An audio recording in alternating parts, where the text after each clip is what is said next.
Good evening, afternoon or morning. Movie Cat is at the microphone and today I will tell you about the comedy We Are the Millers. Oh, there's no drugs in here, you've nothing to worry about.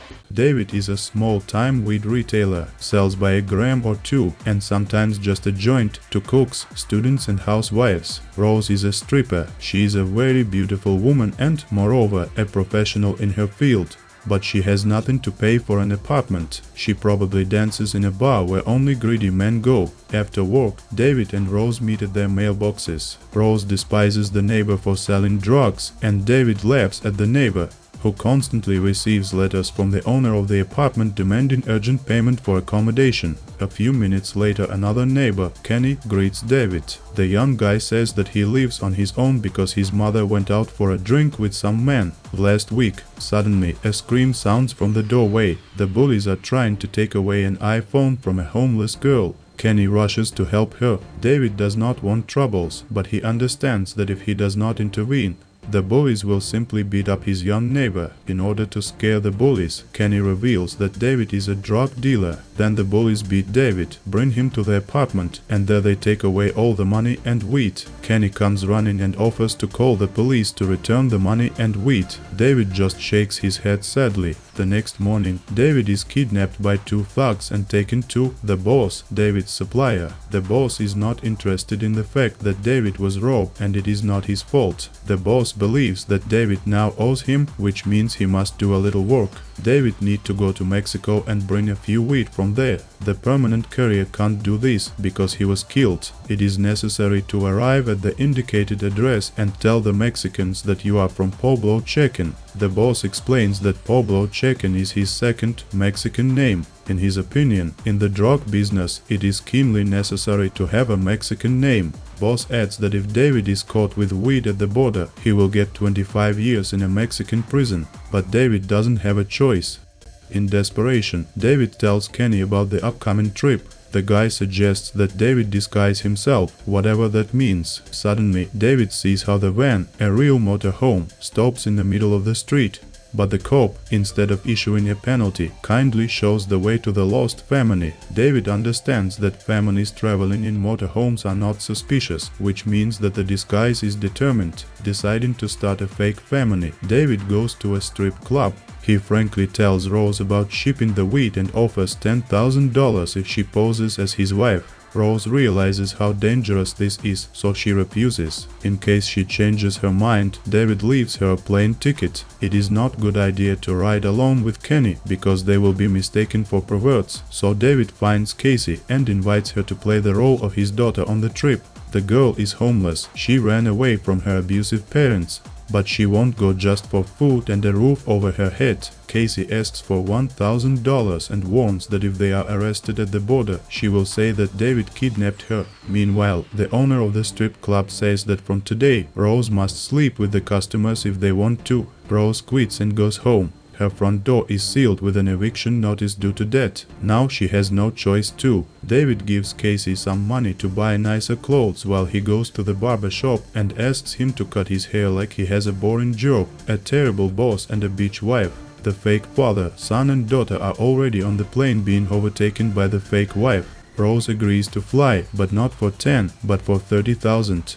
At the airport, they rent a van and head towards the border. Approaching the customs officer, David with exaggerated joy says that the Millers have arrived for a vacation in Mexico. The officer waves his hand, passing the family through the border. David is glad how easy everything turned out, while Rose sarcastically congratulates him on breaking through to Mexico. Some time later, David drives up to the base, which is guarded by armed men. The navigation app confidently declares that they have arrived at their destination. The giant who commands this base is told by David that he is from Pueblo, Chequen. The giant willingly believes, because his boss warned that a white gringo with a haircut like a donkey would arrive at the base. Loading begins and a few wheat turns out to be 2 tons. Horrified, David calls his supplier. Boss at first for some reason is surprised that the Mexicans ship 2 tons of wheat just like that after the phrase, "I'm from Pueblo, Chequen," and then the boss says that everything is in order. A customs officer will be bribed at the border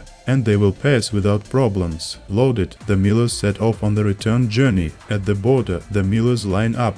through the window, they see how the border guards are beating up some hippie who had only one joint. When asked by the border guard whether they have something forbidden, David panics and cannot answer anything, so the officer decides to search the van. Suddenly, some poorly dressed people run out from under the van towards the USA. Illegals. The border guard shouts joyfully and, shooting from a pistol on the move, rushes after the fleeing people in pursuit. Millers, who were simply forgotten about, calmly cross the border. Meanwhile, the real Pablo Checan arrives at the drug base with a white gringo with donkey hair. The giant realizes that he gave the weed to the wrong gringo, and together with Pablo Checan, they set off in pursuit of the Millers. David steps on the gas pedal, but doesn't take into account that the van is overloaded, so the timing belt suddenly breaks on the road. Nearby, at the curb, stops a family who also travels in a van. Their last name is Fitzgerald. The head of the family, Don, offers help to pull the van on a cable to the nearest maintenance center. The station will open only in the morning, and the Fitzgeralds offer the Millers to spend the night in tents and at the same time get to know each other. David decides to wait until the Fitzgeralds are asleep, then steal the keys, take the timing belt off their van, put it on his own and drive off. But when David tries to steal the keys, Don catches him by the hand. Don says he has good reflexes because he's a cop, works in the narcotics department. Don's wife, Eddie, thought that the Millers are swingers, so they climbed into their tent. She and her husband have already discussed such things, but on the first evening they have met, Eddie is not ready. She wants to start with something small, like touching Rose's breasts. The Millers have to play along, because they can't tell the real reason for breaking into the tent. Meanwhile, Kenny hangs out with the Fitzgerald's red-haired daughter, Melissa, whom he likes a lot. Later, Casey asks his fake brother why he didn't kiss Melissa, who clearly wanted to. The guy replies that he does not know how to kiss. Then Casey offers to teach him. Rose returns and, also sympathizing with the guy, decides to check out what Kenny has learned and also give him a few extra lessons. In the morning, the service station opens and the Fitzgeralds leave. At the station, Pablo and the giant are already waiting for Millers, whose van was founded by using a tracking device hidden in drugs. Pablo is very surprised that he has a fake family in front of him and cannot believe that the woman in the breeches is a stripper. Then Rose arranges a real strip show. She dances erotically, and at the end she burns Pablo's face with steam. It's time to run away. While driving, Kenny first crashes into the giant and then into Pablo's sports car. Suddenly, Kenny is bitten by a spider that climbed into the van and the guy has to be taken to the hospital. While the doctor is attending to Kenny, David calls the boss to convict him of setting up a setup. The boss agrees, that is true. Meantime, since David still brought drugs, he will be paid not 100, but 500,000. The main condition is to deliver the weed before the evening, otherwise the deal is not valid. Then David takes the untreated guy from the hospital and quickly drives him to the van, dropping him to the ground from time to time. The girls do not like this attitude towards Kenny, but David loudly declares that because of sentimentality, he will not refuse $500,000. Rose is shocked because David pays her only $30,000. Casey looks at Rose in surprise because the girl will have just $1,000. Kenny didn't even know anyone was getting paid here. David already crossed the border, but he still does not want to part with the fake family because it is also necessary not to arouse suspicion in the USA. He proposes to divide 500,000 equally. Suddenly Pablo finds Millers again and is going to kill them all.